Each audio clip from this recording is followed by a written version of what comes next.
Hello and welcome to the Reawaken the Girl Within Summit. And I'm really excited about this session. So this will be the third and final session for today. I invite you to join us tomorrow. We have one more session on leveraging LinkedIn. And on Monday, 11th of October, which is International Day of the Girl, I'll be joined by Ann Tham, who is the founder of Dwi Emas, Malaysia's first entrepreneurial school, as well as two young female entrepreneurs who will be joining us for that conversation. So as we celebrate International Day of the Girl, I thought it would be great to have some incredible young women to join us. One such woman is with me here today. I'm really excited to welcome Emelda Vhiriri to be joining us at Reawaken the Girl Within. I'm looking forward to this conversation where you will learn how to unleash the girl within you through mentoring. Because at any age, you can build your own board of advisors so you can thrive in your professional career, your relationships, your spirituality, and personal growth. So I believe mentorship is an avenue through which profound personal and professional growth can take place. And we can bridge some of the knowledge gaps, some of the generation gaps by having some of these important conversations. And I'd like to welcome Emelda as I bring her on stage. She is the right person, I believe, to be talking to us about mentorship because she has a lot of experience in this area, even at a very young age. So Emelda, thank you for joining us. And how are you doing? Welcome. Thank you, Laura. I am so excited to be here and I feel refreshed. As you can see, I'm wearing yellow, so I feel bubbly on the inside. I'm glad to be here. Thank you so much for inviting me to bring my input on the subject of mentorship. Yeah. Fantastic. And I think as much as we are kind of setting the anchor on mentorship, I think there's quite a lot of different pieces that we'll be pulling in together. But maybe just a little bit of background about you for the people who are listening. So you run the Pull As I Rise mentorship classes for young girls and women. And you're also the brains behind the Invaluable Woman Conference. So again, I think that just tells us, you are the right person to be talking to us about mentorship. Maybe you could start with telling us a little bit about yourself so we can get to know you. Tell us about Emelda, the girl within. What was life like when you were younger? Okay. Thank you. I don't know where to start, hey, because there's just so much. I hope we have so much time because I can talk forever. So, about the girl within, I would say Imelda, the girl within, is greater than she that you see on the outside. And when I say that, I draw from my belief and, particularly a scripture that says, greater is he in you than he that is in the world. It should be John 4, verse 4. And with that, I am relating it to the fact that with the stuff that I've gone through and being able to continue and being resilient, it had to take a strength, a greater strength on the inside. My journey has been one that has been very bumpy. I know when people see you, they don't see what you've been through. They don't see the ashes, as Bishop TDJ says. Nobody sees the ashes. All they see are the flowers. They see the beauty. But for me, I think just to cut it short, my background is like this. I grew up in a broken home. My parents divorced when I was very young. So I got to see those kind of dynamics where you're there and the others are there or the other is there. And from there, we stayed in a shelter at some point. I know in Zimbabwe, people are like, we've got shelters. We do have a shelter, especially for women. And, with that organization, now I'm understanding their work and their impact now that I've grown. But when I was 6, I didn't really know about them. I just knew, okay, we had to move and stay in this place. So we did that. And then I got to see my mom raising 6 children by herself of course, with the support that she had from her siblings. But she was just a fighter. She was a fighter, and yeah, I'm the fifth. No, we've got five girls and one boy, so I'm the fourth girl, but the fifth child. I Mm, hope I didn't lose you there. Yeah, so we're six. And I guess a lot of that kind of gives the context of why I do what I do. And I know we'll talk a bit into that. So, yes, we stayed in a shelter, and then we moved places a lot as my mom was getting her footing. And then we would get so much help from my aunt, who is my mom's little sister, who is my mom. Now she's been my mom. She's amazing. And yeah, but I guess for me, I don't want to make it like a one pity, or it's I made a decision from a very early age to say this is not going to be my life.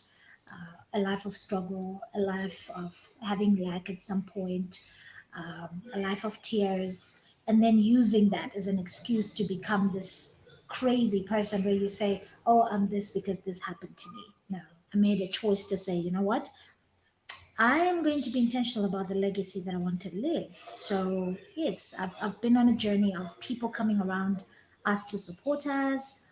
But physically, we've been mostly me and my siblings here in Zim, just supporting each other. They've been more of a backbone.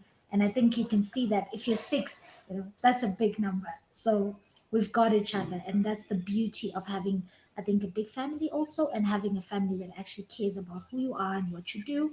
So yeah, for me, that's been my journey, and then getting into college, um, that was also like a faith journey on its own, and then getting to a point where I said, okay, I love people. I want to work in the development space. I want to cultivate lives, and mm, just that getting people who would then mentor me, which then made me realize the importance of having people holding your hand to say, you're in this area. This is how you do it. This is some of the platforms that you can plug into, giving you the tools, showing you the way, and I don't take it for granted. So yeah, that's been just the summary of the journey in terms of the development space, the writing, inspired by what I've gone through. mm. So having the books came out of circumstances, the things that I faced, and the journey that I walked. And I said, I would really love somebody else to be helped by these, and I put it down. And I'm still writing a couple more. They're gonna come. So yeah, that was me. At some point broken, but I walk in wholeness. Mm. Yeah. I think that's fantastic, and I think it's really inspiring, right? I think there's definitely a few things that you've shared. So one is, as you said, just even the awareness of shelters culturally in Zimbabwe. There isn't much awareness of some of the resources and the support that's available for people. Mhm. And I think that's important to have those conversations so that hopefully you never need to be there. But I think the power of mentors is to point you to the resources that you never knew you needed, or the resources that can help you move out from where you are towards where Mhm. you want to go. And so I think one is just highlighting, I think, the importance of having these spaces that can support people when they are going through these really difficult seasons of life. And I love how, you've gone through this journey. Traditionally, I know lots of places have had bigger families, and now they're getting smaller and smaller and smaller. So um, for myself, I think my siblings, like, we have half the number that you have, but it sounds like it would be quite a lot of fun to almost have your own peer support group, even Yeah. within your own family with six siblings. So tell us a bit about the books, right? So you are an author. You already have two books published, and as you said, those came out of your own experiences. Could you just tell us a little bit about your books? Okay. So the first one is From One Invaluable Woman to Another. And with that one, it was a journey of rediscovering myself. When I was at a point where I was saying to myself, am I worth it? Is stuff happening because I'm not good enough? So it was a journey for me where, God was really mending me, and also just telling me who I really am, or at that point who I really was. So as you go through the book, there are a couple of questions where, there's a chapter that says, through whose eyes do you see yourself? Because sometimes we see ourselves through our own eyes that can be distorted. We can see ourselves through what other people have said, which is also distorted. And I'll just share with you how, in one of the chapters, I talk about how when I was in high school, I was 13, I went to a boarding school. And the first thing that I heard when I got into my class was, "Oh my gosh, she's so gigantic." Like somebody said that. And that comment just hit me. I was like, "Oh my goodness." That's like exaggerating, right? I haven't been a giant. And even if I was, that's not a nice thing to say. But that took me on a journey where I then became a tomboy. I would dress like a boy so that I'd get attention. I would always have like those Nike sneakers where I just wanted people to notice me, but it was for the wrong reasons. Mm. But then I then got to realize that, hey, I'm fearfully and wonderfully made. I'm beautiful. I'm the whole package. So that kind of shifted my perception of who I am. So I shared that story, especially in the chapter, through whose eyes do you see yourself? You've got to Mm. reflect on that. There's a question to say, who completes you? As people, we are like, okay, I'm half, and I'm gonna wait for my half. Then we Mm. become one. And the problem with that is that you're expecting somebody, a human, just, how we are as people, we're flesh, we can't do certain things. And it's too much of an expectation on somebody to say, fulfill my needs, fill Mm. my gaps, fill this empty space. So in that chapter, it was then saying, no, when I do meet somebody, I have to be whole. I have to walk in wholeness. And then I need somebody who I really pray is then whole as well. So I Mm. always say to my now husband, I would tell him then to say, "You're not my better half. I'm not looking for a half. I'm looking for a better whole. We've got to be whole." So I always talk about a better whole. So Mm. in that process, it was just me getting to rediscover my worth. And I was like, hey, I'm worth it. I'm worth it. I deserve to be on particular seats. This is me. So that's from one valuable woman to another. I'm just talking. It's like girl to girl talk, covering issues of self-esteem, being unwanted, the rejection, and all those things that happen Mm. along our journey, whether it's in dating processes, courting processes, or even in marriage sometimes. I know I even say in a part that when I wrote it, I wasn't married. And I said, okay, I'm not married yet, but there's a wisdom that comes with tapping into. For me, it goes back to my faith. So, yes, that's from one invaluable woman to another. And then the recent one is Beauty for My Ashes, rising like a phoenix from the ashes of grief. And yeah, that one came. I lost my dad last year, Mm. beginning of the year. And it just hit me, hey, to say, okay, what now? I had two parents. Now I don't have any. So I'm like a complete orphan if there's anything like that. I can talk about it like this now because I'm at a different stage in my healing process. Yes. If we had had this last year in February, I would have probably been like, oh, like if just talking about it, I would have just been breaking down. But yeah, I wrote that book. Because in 20 like the previous year, 2019, in December, I was just reflecting on the conference title. So every year I have a conference. I think you spoke a bit about it when we started the Invaluable Woman Conference. And I was there meditating, praying to say, I need a theme, I need a topic. And the words dropped in my spirit, beauty for my ashes. And I was like, beauty for my ashes? What does that mean? I mean, my dad was still there at that time. So at the funeral now, I have my Bible, I have my notebook. Weird, right? You're at a funeral, you're crying, but you have all that. And I'm always just scribbling things. But at that point, I was just taken back to the phrase, beauty for my ashes. And I was like, okay, all right. So I then went on Google and I just said, beauty for my ashes. And what came out was Isaiah 61. And it talks about how, you will come out of the ashes and there will be beauty for your ashes from the morning, like your Mm. morning. then you're going to be dancing, you're going to be celebrating, and all these other things. And then it made sense. Maybe if I had read it in 2019, I would have been like, what are you talking about mourning? Or maybe I would have picked it that maybe I'm getting prepared to say goodbye, right? But yeah, so from there, that's when I realized, okay, beauty for my ashes. And I just got a desire to start writing.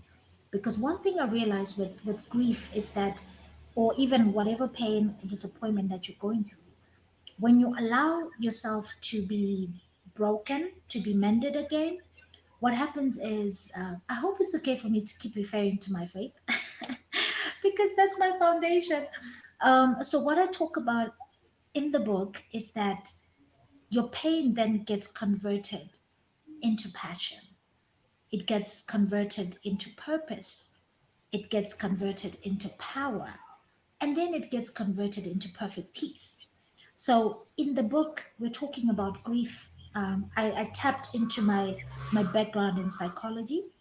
That was my first degree. So I'm very passionate about mental health issues, emotional well-being, etc., etc. So yeah, I talk about grief, its stages, grief-related depression, which is something that I experienced at some point. I was on I was on a plane. I was going for a conference just soon after my dad passed. And as I was sitting there, I felt a turbulence that I had never felt before. But at that point, I said to myself, oh, this would be such a relief if I was to just go also and just be reunited with my dad and my mom. And at that point, when I had that thought, I was like, oh, that's not, no, that's not me. That's something is off. And I just started to trace to say, oh, okay, I've just been going through this and I feel so sad. I feel like there's no hope. I don't want to do it anymore. What's life? Like, is it worth it? So in that process, when I was going through that, I then started researching about grief-related depression, and I was like, oh, okay. But you can actually then cope. You can, get help, uh, when it comes to that. So I wrote about that. I wrote about children and grief because many times we neglect children when people are grieving. It's just like, oh, they're playing outside. But they also have emotions. So there's a lot that I, got to write in there, which is coupled with experiences, the research from the psychology background, and also the biblical standpoint in terms of grief, depression, and all those other things. So yes, those are the books, and when I look at them, I'm just like, who wrote those? Who wrote those? Because I just sometimes I can't believe that I penned down all those things. So yeah, those have been the experiences in writing the books.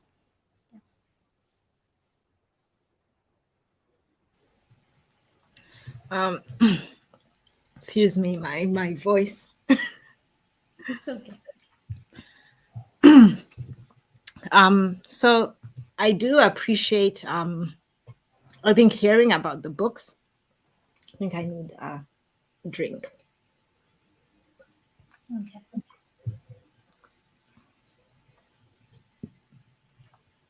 Um, yeah, I think I breathed wrong. Sorry about that. Um, It's okay. I I I love what you wrote, and I think especially when we are talking about areas of like grief, right? Because I think there's so little awareness about it, right? Mhm. I think there's so many things that we go through life, and you're almost expected to know how to go through it until you get to it, and then you realize, wow, there's so much I haven't learned.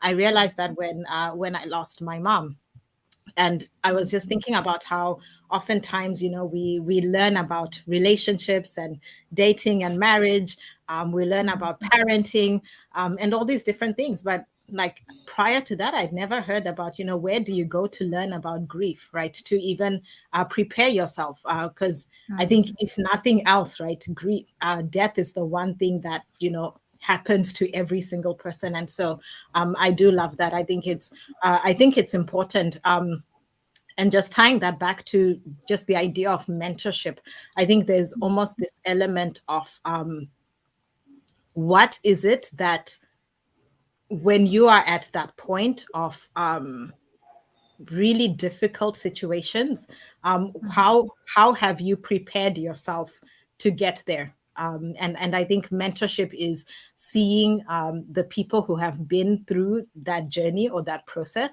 and then kind of walking in their footsteps, right? To see, Yeah. at least for me, one of my experiences, I think particularly with grief, has been a deeper appreciation for just humankind, right? Like we all go through grief, and yet, we have, humanity has survived. Like there's this Yeah. pain that shapes us, and there's something within the human spirit that refuses to die, even though like physically we die. There's this Mhm. internal strength, and I think what mentorship can do is help you tap into that, because when you are in those really difficult moments, it's easy to lose sight of it.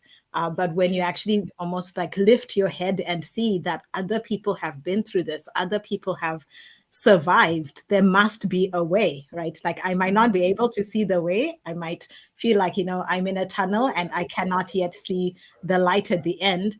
But I think having that awareness of, I think mentorship goes beyond, as much as it's important to have, someone directly with you in your life, but almost like how we affect and influence each other, maybe even if not directly, but our experiences mentor us, other people's experiences mentor us. True. And so I wonder what has that been like for you, just in terms of maybe your own role models, and experiences with the people who have influenced you.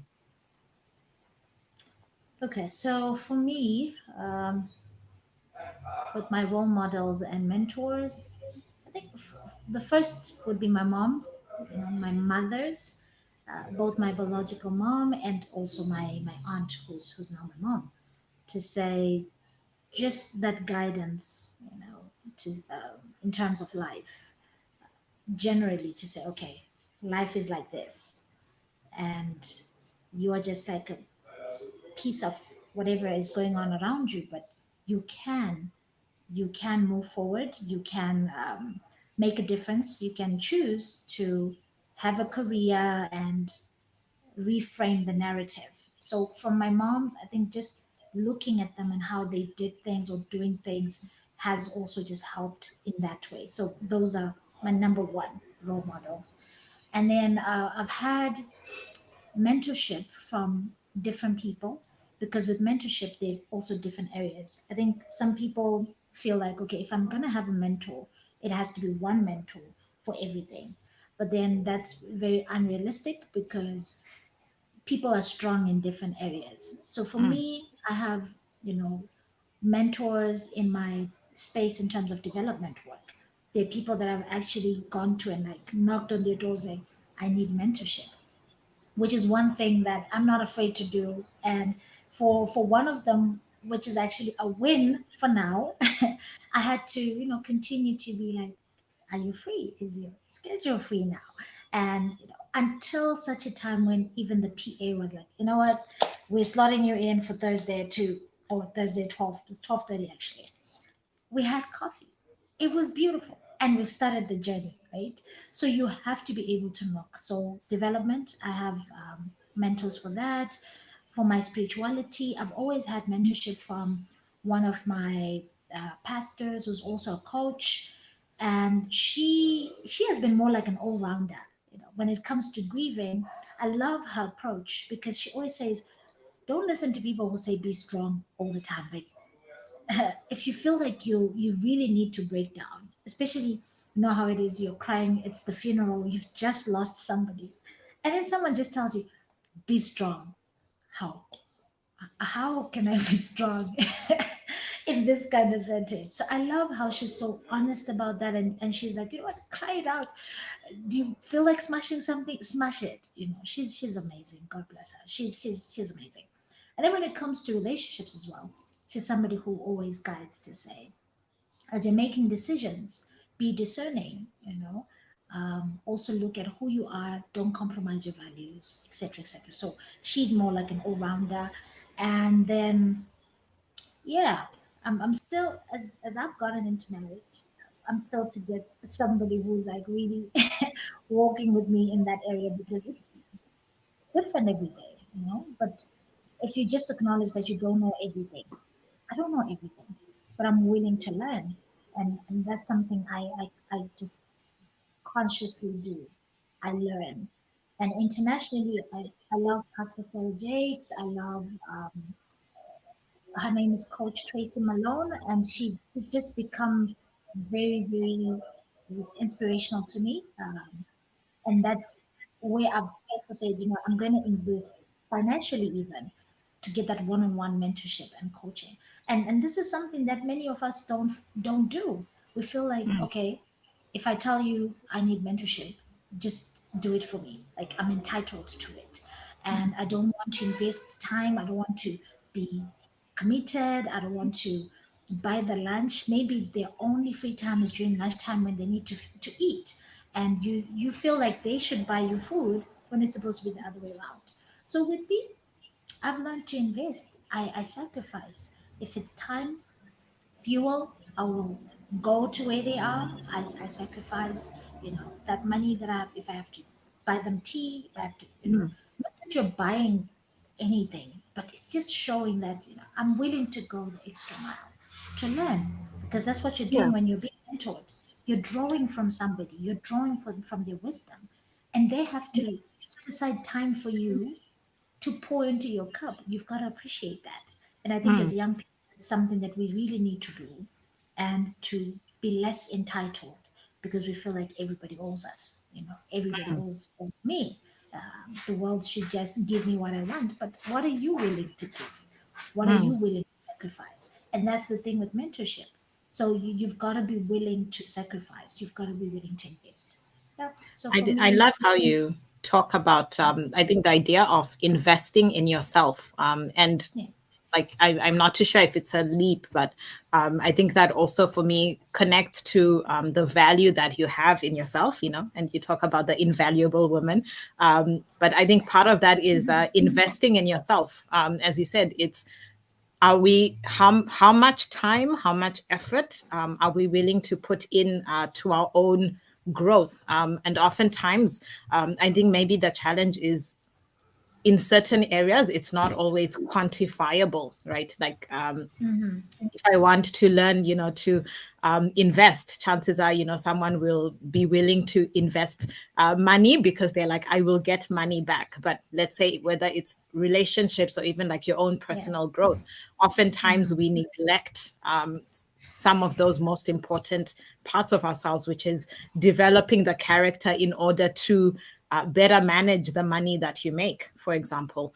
So I think that just that idea of being willing to invest in yourself Mm-hmm. comes back again to that idea of are you worth investing in? Do you see yourself as being worth investing in? And I think that's a really important Yeah. distinction, right? That we Mm-hmm. need to learn. And also, I love what you said about no one is perfect.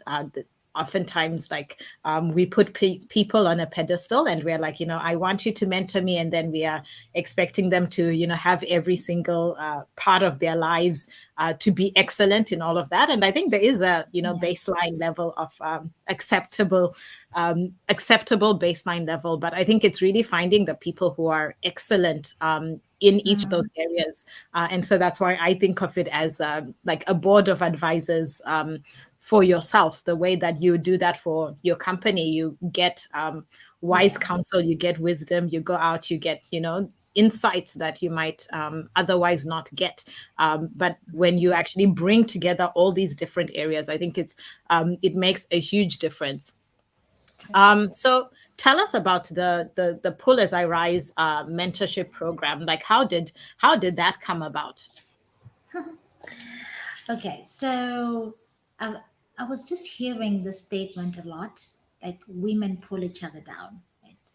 Oh, women, we just pull each other down. Oh, women just pull each other down. And I was like, nah, I don't, I don't want to subscribe to that philosophy, because Mm, I guess for me, I've been a product of women who've pulled each other up in one way or the other. I've been part of a coalition that pulls women up. I have been just surrounded by amazing women and sisters. I guess it starts with having so many sisters, right? at every point they're just like, what can we do to just take you to that next level? So I was saying to myself, okay, I want to demystify this whole thinking of women pull each other down. And I said, I'm a product of mentorship. I want to create something that also just pours into the next generation, even after me. I know I'm not like, oh, I'm growing, I'm still growing. But I say to myself, I do have younger sisters, I have nieces, so I want to pour into their cups as well. So that's when I said, okay, I want to pour as I rise. Yeah. And I was like, oh, okay, pull as I rise. And then the acronym just went pay. And I thought, oh, that sounds good. And then, yeah, that's when I started a few classes with a few young people.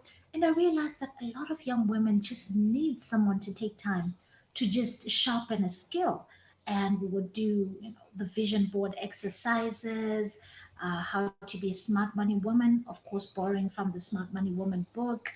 Even if it means like you have $1, how do you turn it into $10? How we talk about self-esteem issues, um, and also for those young women leaders, how do you lead effectively? And personal leadership, it starts with me before I want to lead others. Let's talk about leading self, because eventually we're saying we want to contribute to leading ladies who start with personal development, personal leadership, going to the outside. So that's how it started. So it started more with me, being the main mentor, like the one who was doing the mentorship. And then I realized, you know what? Let's have more sisters come on board, because as Invaluable Woman Exhale community, we started just doing a few activities, and I realized this is something that we can actually establish. So this year we'll be going, we've started to go full in, where we're going to have a proper center that deals with different issues, looking at emotional wellness and then also the personal development. So I'm looking for sisters. I'm going to be knocking on Laura's door as well. I'm coming to you to pull as you rise as well. So just identifying women who have knowledge in whatever area it is. So it doesn't have to be like high up there. It can just be, any woman who has a better skill than the generation that's coming, just showing them how to do this. If you know how to sew, like doing the sewing, let's show the young people how to do it. And yeah, so mentorship for me is really an important process, because I love a quote that says it's not easy for women to claim their spaces, but when those who have gone before intentionally create them, it makes it easier. And I've seen that in my work, especially advocating for gender equality issues, where we're saying, women need equal opportunities. I know when we start talking about gender equality issues, people are like, oh my gosh, they've started again. But we go back to, men and women are equal beings. We were made in the likeness or image of God, and there's no place where it says a woman is half of the Mm. whole. You get it? So we need to get to a point where we get to that understanding, both women and men in societies getting to a point where they say, hey, let's make sure the girl child gets equal opportunities. Let's make sure that there are no stumbling blocks that hinder Mm. their potential, because we have girls and young women who have just been told, you are not made for this. uh, you shouldn't speak too much, especially if you're like, people like, okay, you are here, and they'll be telling you, why are you talking in front of people? Like, you should be Mm. cooking or something, go and wash some clothes or something. So we still have people with that kind of mindset. But one thing I like about people who talk about gender equality holistically, Mm. what they say is, we are destroying nations when we don't intentionally invest in women. Yeah, I mean, you're leaving a whole half of the nation behind. 52%, absolutely. if we're talking about, like Zimbabwe and other countries. So you are not tapping into the full potential of your citizens. So Mm. let's look at people as citizens, not to say the men and the women. Mm. That way, you tap into the skill sets that you haven't tapped into. You tap into a knowledge that you never knew existed, because we have amazing women who, if they're given the opportunity to get into certain fields, they'll do amazing work. But because there's still the mindset that says women should just be doing a certain type of job, we limit ourselves as nations. And this is even proven if we look at countries that have intentionally invested in gender equality issues. They have, you know, their GDP is way better. And I think Sweden is among those. So why can't we do that as African countries? Why can't we do that as Zimbabwe? To intentionally invest in women. So for me, yeah, mentorship is key, and we need to intentionally invest in the generation that is coming. And I think sometimes we overlook the importance of mentorship because people don't look at the bigger picture. Let me take it down even to household level. We Yeah. need to be intentional about mentoring our children, our nieces, because if you don't do that, then what are you working for? The legacy that you're leaving behind, who is it for? So if we get to a point where we say, oh, okay, I'm young, I'm not going to be young forever. I should also just tap into what I can do as a young person, but to ensure that there's continuity on this spectrum of mentorship. Mm. And then if I'm older and I'm in the household, let me set aside time to sit down with the children to say, hey guys, this is the vision, this is where I wanted to take this thing, and how best can we do it? And as you do that, you're creating lasting impact. When you don't do that, you're shooting yourself in the foot because you're working, establishing this big name, but when you're gone, all of it is gone. So what is Mm. it for? You see, so we've got to be intentional by looking at the bigger pictures. What values do you want to move forward even when you're gone? When I'm gone, I want my children to also carry on the legacy. I want my nieces, my nephews, whoever it is that is connected to me, to carry on that legacy. So I think we need to work on that. Mm. We need to work on the competitive mindset. And I think this one, I will speak more to it in terms of women in different spaces, women in business, women in women development spaces, women in agriculture, etc., etc. We don't have to compete. Why do we have to compete? If get if you get to a point where you're comfortable with who you are and the strengths that you offer, what you do is you look for other people who can complement your efforts. So if you do what you're doing where you are, and I also come in to complement Mm. what you're doing, it's bigger, it's better. But if we Mm. say to ourselves, just because Mel is running with this thing, then like I just feel some sort of way, you're also hindering your growth, because when we collaborate, we do things better. Look at us today. We're having an amazing conversation. If we had thought about it in such a way where we're like, what is she trying to achieve? Like, I also want to do this. We wouldn't be impacting the people. I don't know how many people are going to watch this, but we wouldn't be doing it. So we need to get to a point where we remove the competition. Let's remove the competition between the young and the older as well, because it's not a fight against the young and the old. You know, if we're talking about gender equality, I always say let's identify the enemy. The enemy is Mm. not a person. The enemy are systems that we need to dismantle.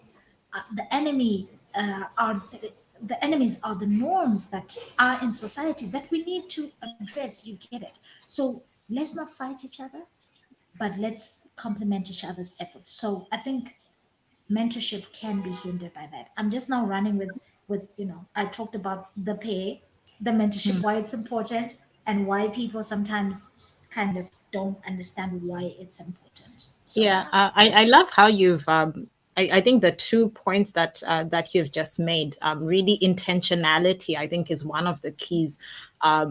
Because I think oftentimes, again, earlier we touched on this idea of there's so many things that we think that will happen automatically somehow, right? And we Mm, actually don't pause to think about, how am I doing this? How could I do this yeah. better?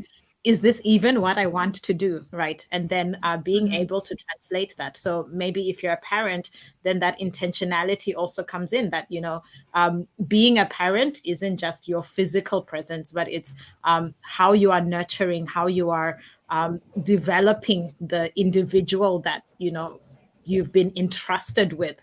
And so again, that intentionality of, I'm not just feeding you, clothing you, sending you to Yeah. school, but what kind of person am I raising? And I really love that idea of intentionality, and even for oneself, right? Like, what kind of person do I want to be? How do I want to show up? What will people remember Laura for, right? When I get Yeah. to the end. So again, just I think really driving home this idea of intentionality. Again, oftentimes we think about it, sometimes with careers. Like I coach women, and sometimes they don't even think about where they're going with their career. They are waiting for their manager or their boss to direct them, and tell them, okay, this is what you're ready for. But I think, again, if you become more proactive, right, with your intentionality of, this is where I want to go, this is what I would like to achieve, this is how I would like to develop. And then you can, I think that gives you a lot more freedom to choose where you end up, right? Rather than you just find yourself flowing down the stream, and then you find yourself, in the middle of the ocean, with no idea where you are, because of Exactly. lack of intentionality. So I love that you were really driving that idea of being intentional, and that's where I think mentorship can be powerful, right? If you know what it is that you are looking for, or even if I don't know what it is I'm looking for, but I do know I want to go somewhere that's not where I am right now. I Yeah, think that yeah. that's a good place to start. That's the starting point. Yeah, so I think just having that sense of, yeah, they said, really being willing to face the discomfort of change, and of transformation, and I think that's really important. So because you have this experience, right, with mentorship, having been mentored, and as you are looking into this very exciting season of setting up this center, I wonder what are some of the practical ways that maybe women and girls can initiate their own journey of being mentored. Right? So maybe they're thinking, okay, actually, yeah, maybe I should start on this journey of being mentored. What are the things that they might want to consider? Okay. So I think it starts with you having a desire for it. Do you want it? And like you're saying, if you're meeting somebody who is like, wherever the wind takes me, let's go, you know, it has to be a point where you say, I've had enough of just being here. I'm tired of the status quo. And then you say, I want to be better. You've got to want it. You've got to want it. And the key word there, when you spoke about initiating, is you've got to initiate it. You take the step forward. If you're, I speak more from a mentee's point, because I'm also at a stage where I'm learning so much from a lot of mentors. And I know with mentors, it's not that complicated, because usually when you're now a mentor, you're tapping into what you already know. So let me just practically look at the mentee side to say, as a mentee, and you need a mentor, you've got to knock on the doors. Remember when I said I knock on doors? I do it. I don't, I'm not afraid what kind of door it is. It can be the highest level door, but I will knock on it. Because what's the worst that can happen? They say no, it's okay. You just, maybe you're not matching. Because I believe with the mentor, you've got to get somebody who will understand you, somebody who has some particular interests with you. And with one of my mentors, she actually said to me, okay, on the first meetup that we're going to have, I want to see if our energies match. That's important, right? Because if you're going to be seeing each other often, you're going to be talking to each other often, you've got to have a bit of like, there's got to be a chemistry there. Let me say chemistry. Not a chemistry in that sense, like, but chemistry wise, mental mentee chemistry. So knock on the door, send that email to them, call them, approach them, go there physically. I know it's easier, and I've done this a bit. Sometimes we have asked people on text, but that doesn't really sound serious. You don't look serious when you do that. Send an email if you can. Call them if you can, because that also shows that you're important. You consider that they are important. So knock on the door and have your goals clearly stated. You need to know where you want to go, because if they're going to ask you, okay, you want me to mentor you, but in what? And then you're like, like the birds, it's like a moment of silence. They will ask you that question. So you've got to know, these are my goals. I want to establish A, B, C, D. I want to grow in this kind of area, so that when they come, they bring value. You're not just saying, just mentor me. In what area? It has to be clear. Have your goals clearly stated. Be ready to commit. Mm. Mentorship, unlike one day kind of sessions where people just come in, or you've got like maybe a coach comes in one day, and then they're like, life, this is life, these are the tips for life, blah blah blah blah blah, and you feel hype, and you're like, yes, I'm going to do it. A mentor is going to walk with you daily. They're going to ask you to do things, some of them that might be uncomfortable, stepping out of your comfort zone, where they will tell you, I want you to do that cover letter. I want you to send that CV to a particular place.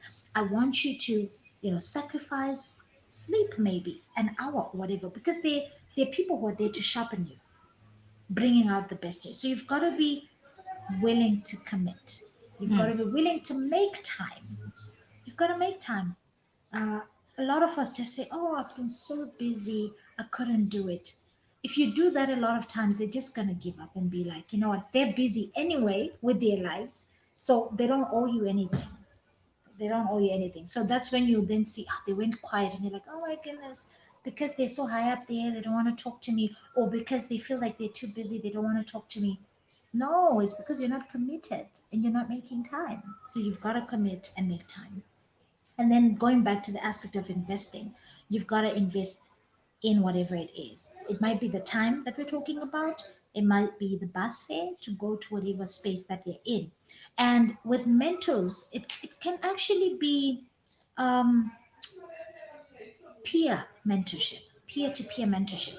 I've had people my age who have walked with me, on a particular journey. Don't take them for granted, because it's people that are your age. It's peer to peer mentorship is as powerful as any other type of mentorship. So you've got to also show the appreciation and that you value whoever is taking time to mentor you. So it might not be somebody sitting in a big office somewhere. It could be somebody who's just right, some houses across, or somebody who is in the same space as you, but not, I'm going to say in quotes, not successful as people would say. But then, we measure success differently. So, yeah, think those are some of the things. Accountability, you need to be ready to be accountable to self and accountable to the mentor. So when I'm saying accountability, you've got to be able to sit down with yourself. I was making my sister laugh the other time. I said, I'm going for a meeting with myself. And she was like, huh? I was like, I'm going for a meeting with myself. I need to sit us down and talk about, where are we, Mel? Where are we going? If you see me, I always have a diary, a journal. Like, I'm always writing something down. And these days I move with the daily five, which is like your five goals for the day. It might not be like the biggest things, but just those, okay, what am I supposed to do in today? So I've got my daily five. So I'm checking in to say, how have we done? You know, should we adjust? What should we stop doing? What should we start doing? So you're being accountable to self and tracking progress to see, am I doing something? Am I actually showing up in terms of action? And then of course having accountability partners, people around you who then ask you, have you done this? You said you're writing a book. Where are we with that? Have you penned down a chapter? Because we said a page a day. You understand? So yeah, so those are some of the things that I think I can share. And then of course with the mentor, it's also just commitment as well. I was saying you definitely shared. I think there's a lot of gold in the different steps that you've shared, and I think there's just so much to think about, and just in terms of the process of preparation. So preparation, and then actually the how do you get in front of your mentor? So I love that you said, like keep knocking on the door, and as you said earlier, Mm-hmm. not taking no for an answer. To some degree, it's being willing to push beyond your own comfort zone in order to actually get what you want. And naturally, it might not be the first mentor that you get in touch with. That might not work out, but I think having that willingness of these are the people that I'm willing to contact and then follow up with and build that relationship to find that chemistry, as you said, with the mentor. So I love that what you've shared with the from the mentee perspective, and so yeah. So from the mentor perspective, I think that's what you are about to go into. Like, what does maybe someone's like, okay, can I be a mentor? Like, what does it take to be a mentor? What advice would you give for them? Okay. So, can I be a mentor? Yes, you can be a mentor. Everybody can be a mentor. Like I was saying, if you have just a little bit more knowledge than the next person, you can take time to walk with them. But I think it starts with you silencing the voice in your head or in your mind that tells you that you cannot, or that voice that tells you that you don't have anything to offer. I like a particular portion of scripture where, God was asking Moses, "What do you have in your hands?" And he had a rod, he had, his staff in his hand, and that was used to do a lot of things. So as you look at your hands, there's something there. There's a gift, there is a skill, there is some knowledge that you have that you can then use to help other people. So you've got to then silence that voice, and just keep telling yourself you do have something to offer, whether you are mentoring somebody and you are not staying in the nicest of places, or you are not driving, or a mentor is just somebody who's going to take time out to pour into somebody's cup, guiding them and giving them the steps, you know like, the step by step to say this is how you can do it. So yes, as a mentor also, I don't know if you can hear that sound. Can you hear Yeah, an I think alarm? it sounds like a car alarm in the background. Yeah, that happens. I I think think it's on that actually, point, yeah, oh, yeah. it's I actually think your it's car. it's mine. Yeah, but I think, I don't know. I think something was happening here. But anyway, yes. Where was I? Yeah, yeah. No, I love what you said about just being one step ahead. I think one of my own mentors has kind of talked me through when you're going up a mountain, you just need to be like one or two steps ahead of the person behind you, because Mm, sometimes the person who's already at the top of the mountain, they've forgotten what it was like to navigate that stretch that you are in, mm, and so you might actually be in the best position because it's still so recent and so fresh for you. So you might feel like I don't know that much more, but that little bit more is actually what might make the biggest difference. So I think that's similar to exactly. what you were saying about it's you just need to know a little bit more to be Yeah, able to to move it forward. Um, exactly. I am conscious of the time, and I appreciate. I think what you've shared has just been really invaluable. Just to I agree. steal that word from you. Um, so what would be, let's say, your key message, right, for women who want to reawaken the girl within? What would you Mm. be saying to them? Maybe they're watching, they're like, okay, there's mentoring that maybe it's about reaching my potential, but maybe they have just lots of other things that are just going on, and they're thinking, what would you say to them? So, one of my coaches talks a lot about you've got to deal with the inner voice first. You've got to deal with you, deal with those negative thoughts before you then step out. Because when you conquer on the inside, it'll be very easy to conquer on the outside. I mean, at that point in my life when I felt like I wasn't worthy, I was this, I was that, I had to first conquer that in my mind and in my heart and be so determined and to have a conviction that, hey, I have something to offer the world. I have something. So dealing with you and that inner voice, that's the first thing that you got to do. Remind yourself who you are.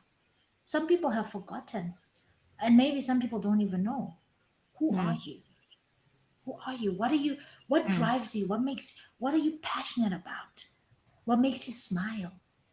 mm, That is where you need to also go back to. Remind yourself to say, who am I really? And I think a lot of women who are mothers now or women who are married, it's so easy to then just kind of drift into that other space. And then you forget your dreams and your visions and who you were when you were saying, when I grow up, I want to be. So you've got to remind yourself of that vision and really get to a point where you're just like, huh, if I could dream it, then it can become. If I can think it, it can become. So remind yourself of the skills that you have. For some of us, you've acquired skills over time or you've acquired knowledge over time, and then you just forget, or you just, because in Zimbabwe, especially, I'll keep referring to here because, hey, there are a lot of people who have gone to school for something and then they're working in a different industry because they just want to make a dollar. They just want to feed their families. But even if, as you're doing that, use that as a stepping stone. But don't forget the skills that you have. Don't forget that you can actually monetize those skills. mm, Um, my coach always says you've got to make your gifts bankable. Monetize on the gifts. If you're a speaker, find ways to make money from speaking. If you're a writer, make money from it. If you're somebody who is good with food, you're a chef, you're this, make money out of it. So remind yourself of those skills and make them bankable. mm, Monetize those gifts and skills. And then become part of a tribe or mm, tribes that challenge you to think bigger. So it's easy for you to just stay on one level if you don't have a group of people around you who are telling you you can be more, or who you can actually see are achieving greater things than you. So if you are in a circle, if you're in a tribe where you are the one who is always like the highest level, it's time to shift. mm, Where you are the only one who people are like, oh my, you are the baddest. Laura, you like you have arrived, girl. You have arrived. mm, And there is no one in the circle who you also look up to and are like, I want to go a bit higher. Then mm, you've gotta expand the tribe, expand that network that you're part of. So be part of a tribe or tribes that challenge you to think bigger. And yeah, so trust also for the right kind of circle. You don't want people who you let into your space and then they break you, because people can do that. Some mm, people are malicious. So trust for the right kind of circle and be discerning about it. And then mm, also invest in a mentor or a coach. If it takes $100, do it. But mm, trust me, your life will never be the same again. Let's remove the mentality of wanting things for free all the time. It's not everything that's for free that is good. And sometimes if it's free, sometimes people just give you the crumbs. You want the gold, you want the real, the deep stuff. So invest in a mentor, invest in a coach, whether it's like time or money or effort, but invest. And mm, then start taking those steps forward. If you don't take the step forward, no one is going to know that you exist. If I hadn't started, whether it's Cultivate Africa or Invaluable Woman Excel community, or even if I hadn't written the books, no one would have known me in those circles. If I didn't talk, or if I didn't have live videos, or if I wasn't on YouTube also, people have got to know that you exist to be able to, whether it's pay you for your services or to also then agree Because if you're going to approach mentors, they also want to see what you do, in a way. So it might not be as out there as me, but just have a bit of something that you're already doing. I am like in the limelight, and then the others who prefer being at the backstage. But yeah, different personalities. Mm. But whatever it is, or whichever personality you are, start, start, start. Take the step forward. And then I'm gonna end with this other African proverb. I don't know where I put it, but it was talking about we will never know the story of the lion. Um, we will not always know like the story of the lion if the hunter is the one who has the pen. So it's the hunter who will always have the narrative, or who will paint the picture as he should, or as he wants it to be, like to say, oh, when I went hunting, this is what happened. But then we don't know the lion's story because the lion is not writing the story. You get it? So in other words, it just says you've got to create your narrative. You've got to share your own story. You've got to own the story. And there is power in that. So don't let other people talk about your story in the way that they think it is. But Mm. you have got to then direct them to say, no, this is me. This is Mel. This is Laura, and then they can then build from what you have said. But it's your narrative. So, yes, I hope somebody will start, Beautiful. and I Yeah, hope I somebody think that's will. beautiful. Thank you. Yeah, I You're love welcome. how you said that.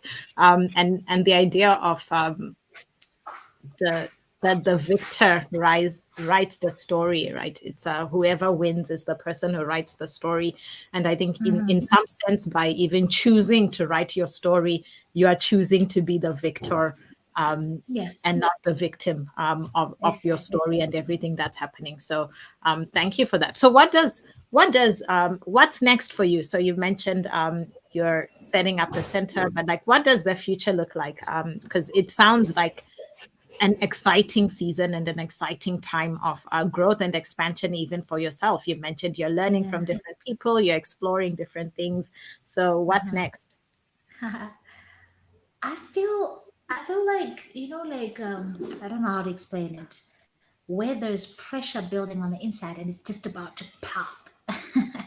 I feel like I'm in that kind of season where I'm going to the next level of my own story.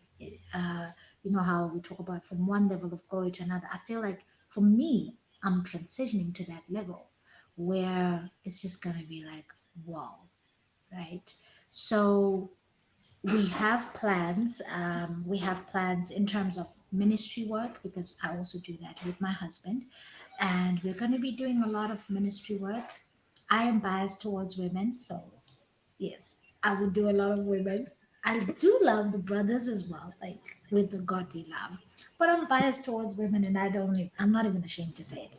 So he will do more of the boys and the men, and I'll be focusing on women. But yeah, together we will be running our interdenominational ministry for a bit, and when the time is ready, we'll then get into like setting up a church, like in that sense. And yes, Invaluable Woman Exile community.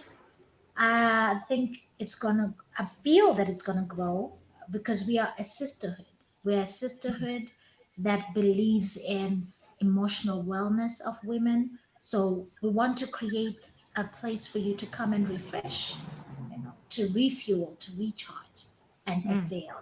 So for me, I don't want to preempt it. Like I want us to talk about this again, where I'm like, Laura, this is what happened. It's Yes. just it's this and that, but it's going to be huge. It is already starting to take shape, and it's going to be huge. And of course, I continue my work with Cultivate Africa, which is my other organization, and I will be, yeah, writing more books. I'm just in a place where I'm getting outpoured.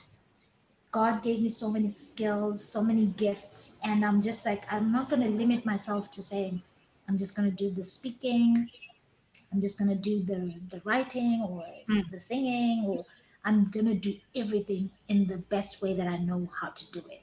So Mm, yeah, some people will say that's like too much, but for me, when I eventually retire and say I'm going home, I want to have let it all out. So mm. um, this is yeah. So it's just gonna be amazing. I don't know how to explain it, but it's yeah. I'll just say yeah. Watch the space. Watch the space.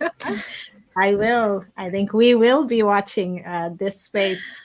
So where do we watch? How can people connect with you? Where do we find you? Okay, so here I am on Facebook. Okay, are we on Facebook today? Okay, Yes, yeah, we are on Facebook. on different platforms. I'm on Facebook, Emelda Vhiriri Mahachi on Facebook, and then on Instagram and Twitter, it's at Mel Vhiriri, and then on LinkedIn, it's still Emelda Vhiriri, just Emelda Vhiriri, and then on YouTube, Emelda Vhiriri as well. So yeah, those are the platforms that we can talk. And then if it's something that we need to talk fast in terms of phone, my work line is +263 719 828 288 very easy to remember. Yeah, so you can Awesome. catch me there. Awesome. Thanks so much for just coming on and sharing. I think you've shared uh, like some great thoughts on both being a mentor as well as being mentors, being that mentee.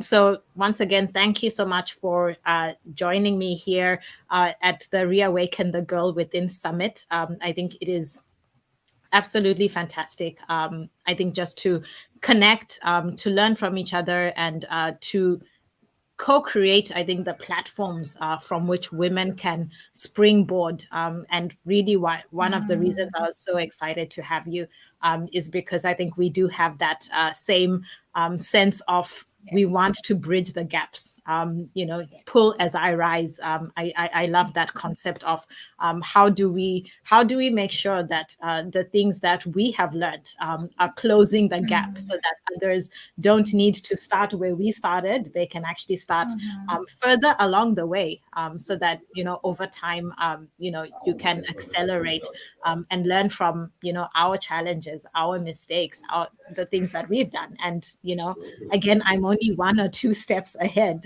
and there are so many other people that Same. I'm looking into the horizon, and I'm excited about what they are doing. But I think it's again, really appreciate having you on board.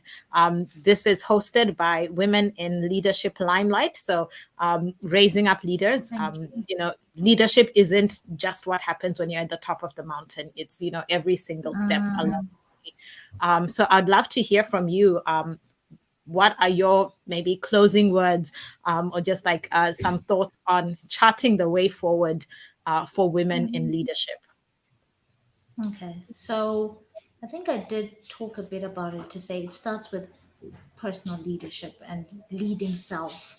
What are the things that you're doing behind closed doors that will translate to, the outside space that you intend to influence? So in terms of your habits, what are some of the habits that you have? You've got to start cultivating ones that sharpen that leadership potential or the skills that you have in terms of leadership. So the private is very important. Private victories translate to public victories. So personal leadership is very important, and something that you need to always remind yourself, even in a society that still has some form of discrimination against women and girls, is that female is nothing but biology, right? It's just something that they refer to say you're female because your sex is female. But in terms of capacity, you can do what anybody can do. You can do what a man can do. So don't discredit yourself on the basis of being female. Female is nothing but biology. And then I love tapping into Shelley Chisholm's quotes. And she was, I think, the first Black Congresswoman in the US. She said that if they don't give you a seat at the table, bring a folding chair. I have my folding chair always.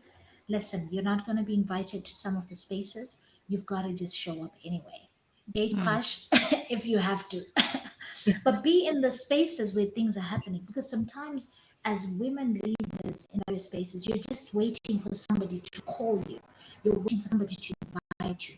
But introduce yourself.